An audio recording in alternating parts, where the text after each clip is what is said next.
tauhid yang dijaga oleh kaum muslimin, mereka dihujani tanah.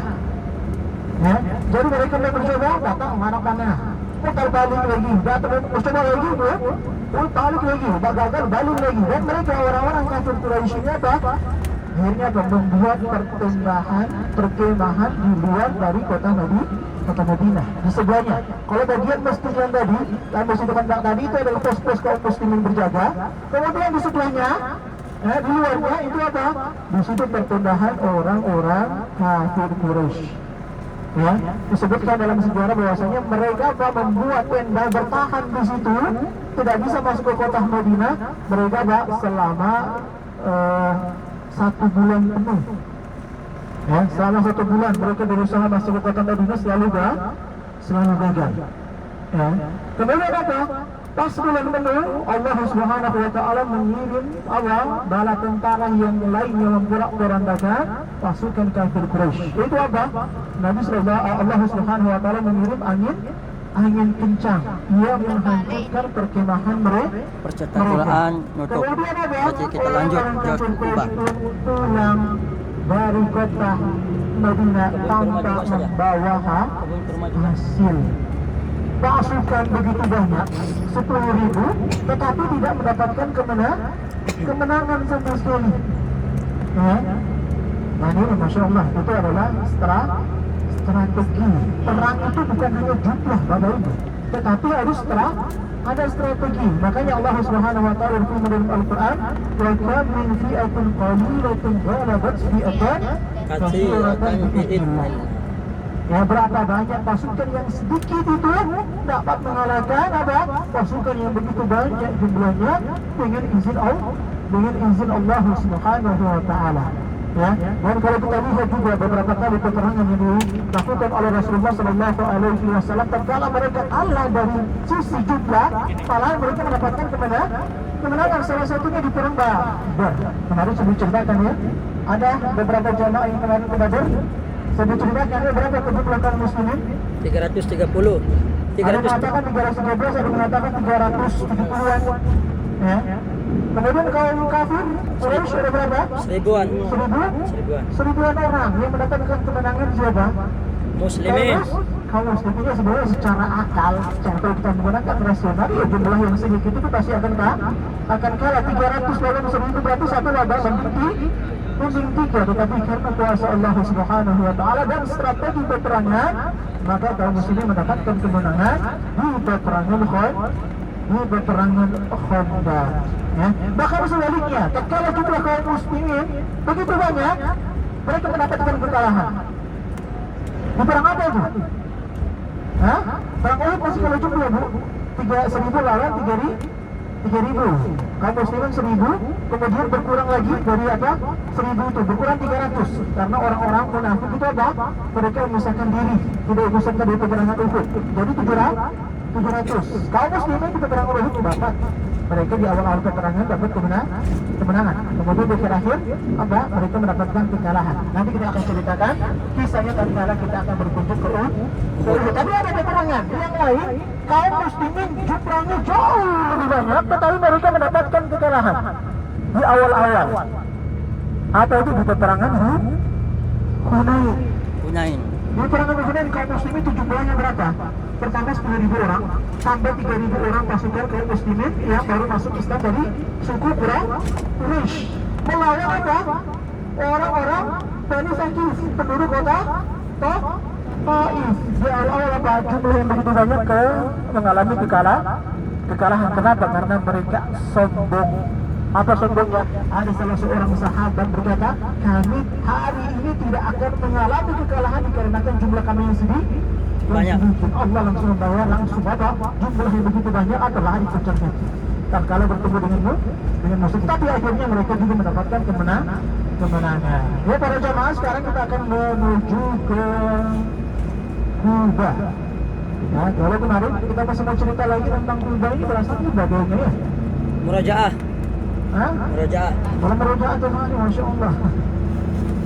Ya, kita akan ke Kubah, yang mana Kubah ini, bagaimana kita sebutkan dahulu adalah namanya asalnya nama dari sebuah sumur. Kemudian sumur tersebut jadikan perkampungan, namanya bukan sumurnya ya, tapi namanya. Kemudian apa? Jadikan perkampungan Kuba. Kemudian tatkala Nabi Sallallahu Alaihi Wasallam berhijrah, Nabi Sallallahu Alaihi Wasallam tinggal di Kuba selama 4 hari. Beliau membangun masjid dan masjid tersebut dinamakan dengan Masjid Kuba. Ya. Dan Masjid Kuba ini para jemaah terletak di perkampungan Amr bin Auf dari suku Aus.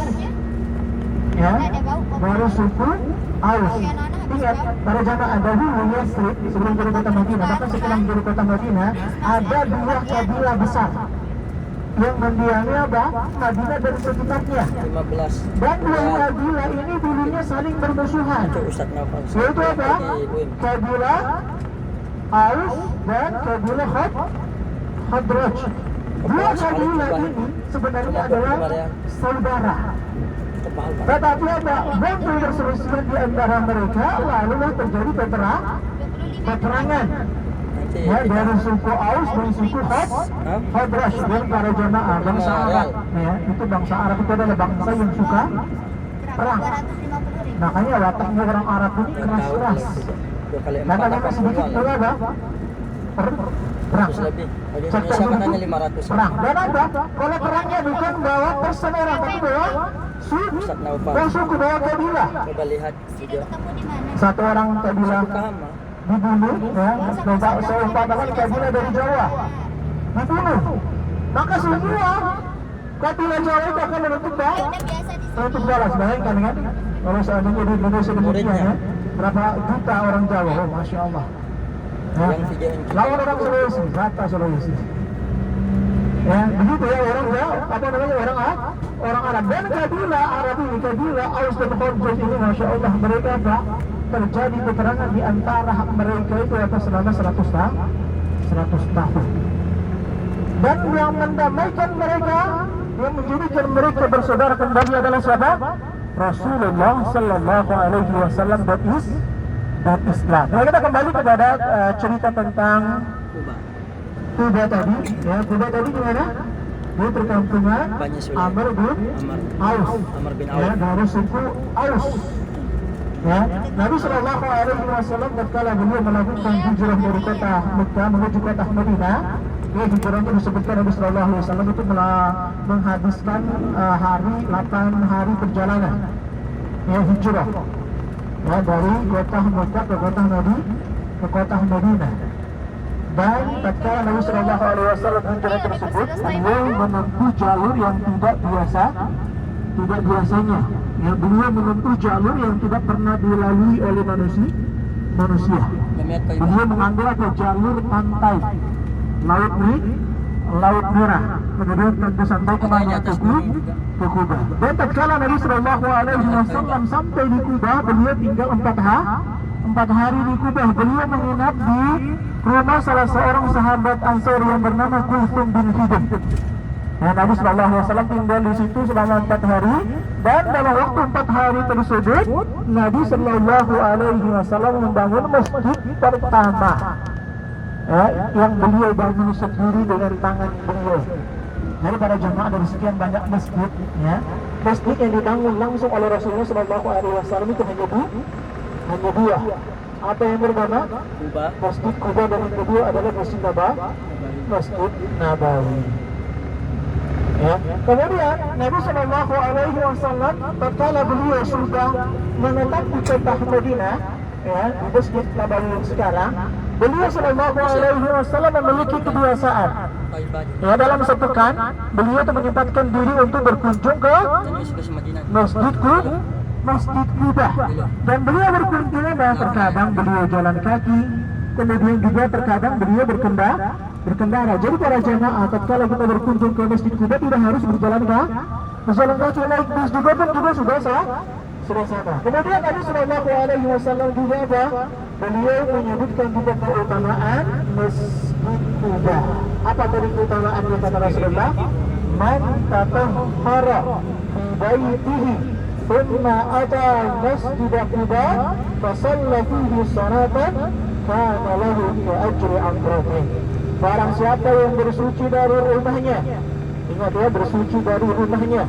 Bapak Ibu sudah bersuci semua? Dan Dari rumah? Oh, dari rumahnya Bapak Ibu di mana? Dari hotel, ya, anggap hotel itu adalah rumah kita sementara selama berada di kota Madinah, ya. Kemudian dia mendatangi Masjid Kuba.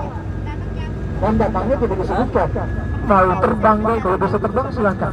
Lebih simpel, ya, kalau bisa terbang. tapi tidak ada. Ya, mau berjalan kaki ke, mau berkendara ke, silakan. Fasallah fihi salatan. Kemudian dia sholat di dalam Masjid Kuba, satu sholat. Mau sholatnya apa? Tahiyatul masjid boleh. Ataupun Bapak Ibu mau sholat sekarang waktunya sholat duha boleh, ya. Atau kalau kita datang sana bertepatan dengan sholat wajib, maka kita juga sholat wajib. Maka apa kata Rasulullah Sallallahu Alaihi Wasallam? Kana lahu ka'ajri umratin. Maka dia akan mendapatkan pahala umrah. Jadi para jamaah, masya Allah ya, kita di dalam agama Islam itu gampang sekali mendapatkan pahala. Kalau tidak bisa dengan harta kita, maka bisa dengan lisan kita yang senantiasa berzikir kepada Allah Subhanahu wa taala, maka sudah mendapatkan pahala yang begitu banyak. Ya, dan sekarang insyaallah kita akan mendapatkan pahala umrah sebelum kita berumrah. Amin. Ya. Ada yang batal wudunya di sini? Ada?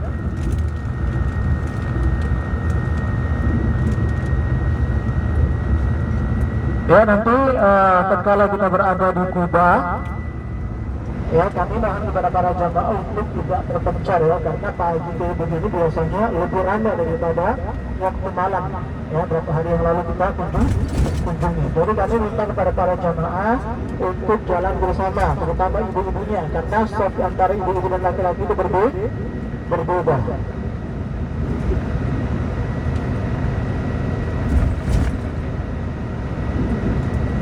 Kemudian kepada jemaah yang dirahmati oleh Allah Subhanahu wa taala, dahulu di dekat Kuba ini tidak jauh dari perkampungan Kuba atau tidak jauh dari Masjid Kuba, pernah dibangun sebuah masjid. Ya, pernah dibangun sebuah masjid yang mana masjid ini dibangun oleh orang-orang munafik di dalam rangka untuk menyambut atau mereka mengatur siasat bagaimana cara mereka untuk melemahkan kaum muslimin. Ya, ada salah seorang munafik, ya, bahkan orang dia masih kafir, besar sekali kebenciannya terhadap Rasulullah Sallallahu Alaihi Wasallam yang bernama Abu Anil. Jadi masjid ini, ya, dibangun untuk berkoordinasi dengan Abu Anil Al-Fasik. Dia pergi ke Syam, ya, menghasut orang-orang Romawi untuk memerangi kaum muslimin. Ya, kemudian orang-orang munafik yang ada di kota Madinah tatkala itu, yang dipimpin oleh Abdullah bin Ubay bin Salul, ya, dia membuat siasat bagaimana agar kaum muslimin ini tercerah berai. Karena mereka sudah berusaha menggunakan berbagai macam metode, tetapi selalu gagal. Tidak berani, tidak bisa menghasut kaum muslimin tatkala itu kecuali segelintir orang yang mana mereka memang memiliki kebencian terhadap Islam, tetapi tidak berani menampakkannya. Ya, mereka membangun masjid yang dinamai dengan Masjid Dirar.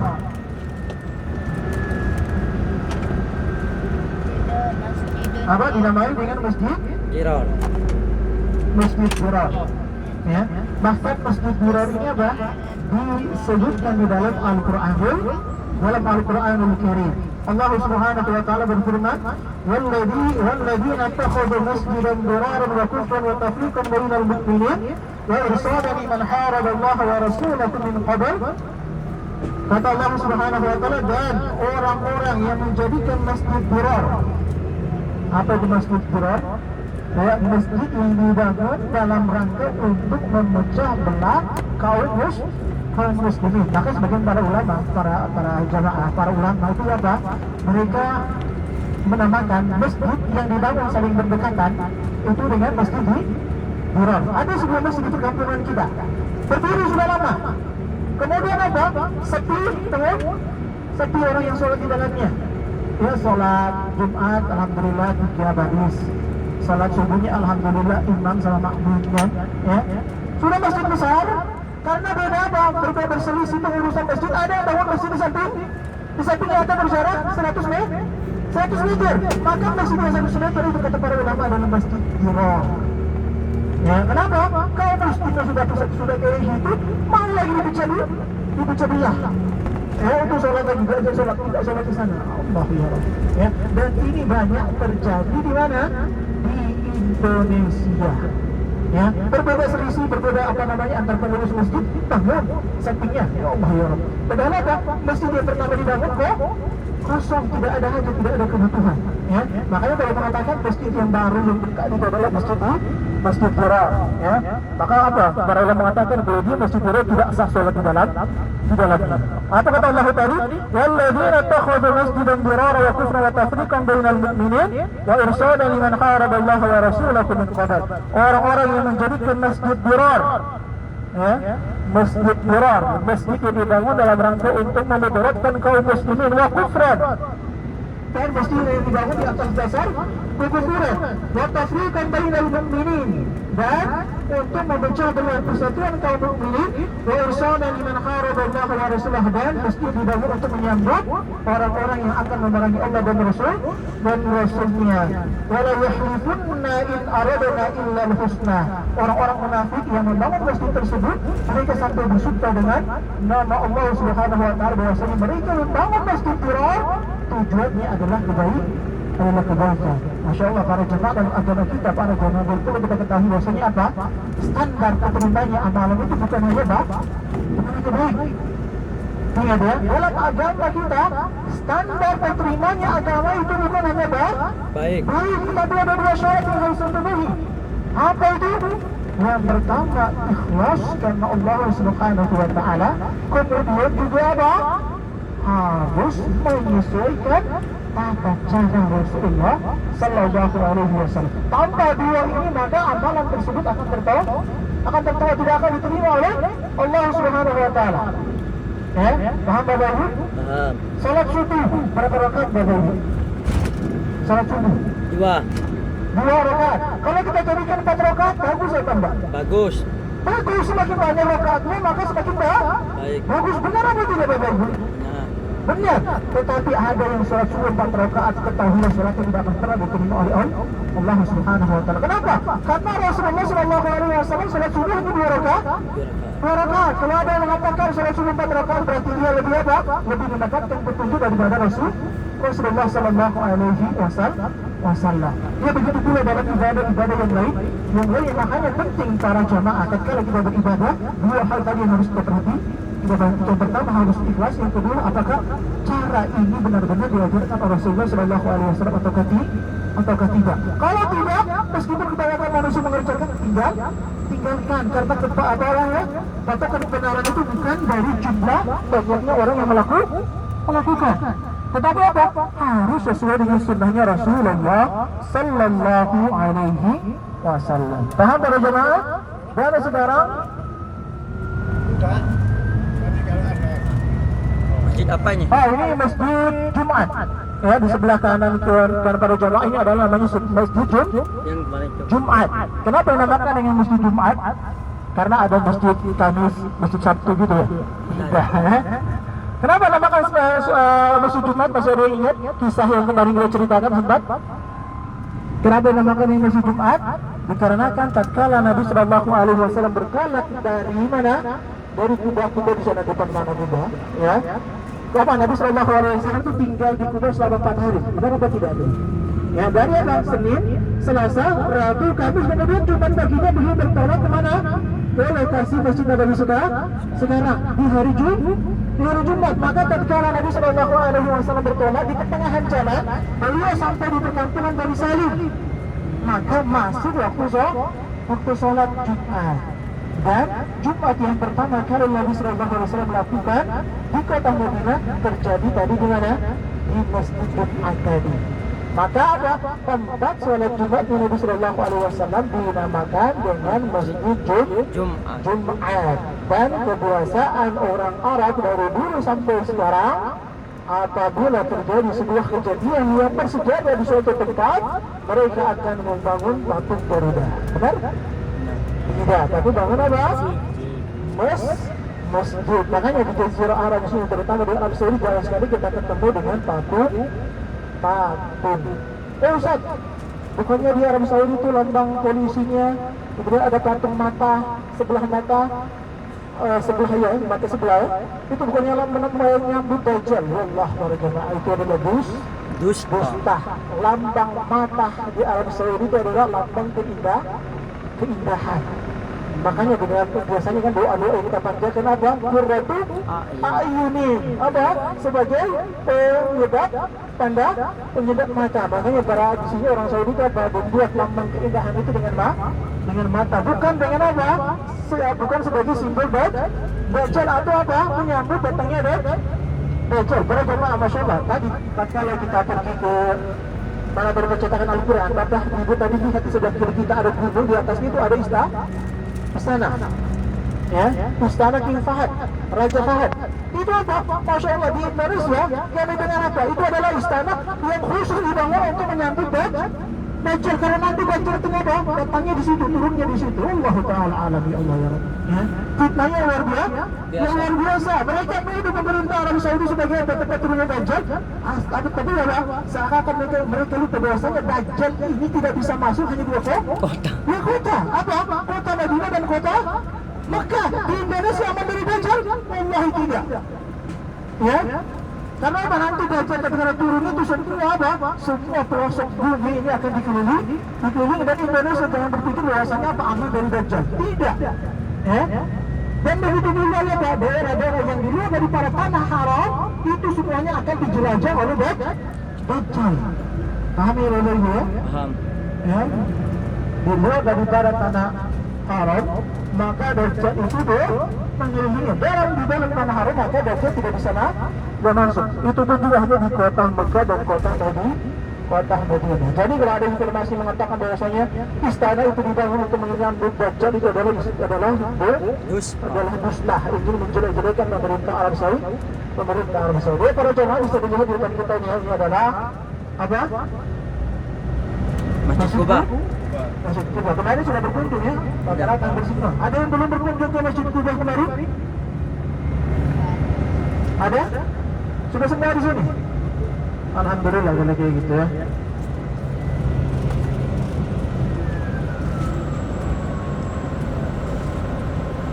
Ya, para jemaah siap-siap kita turun.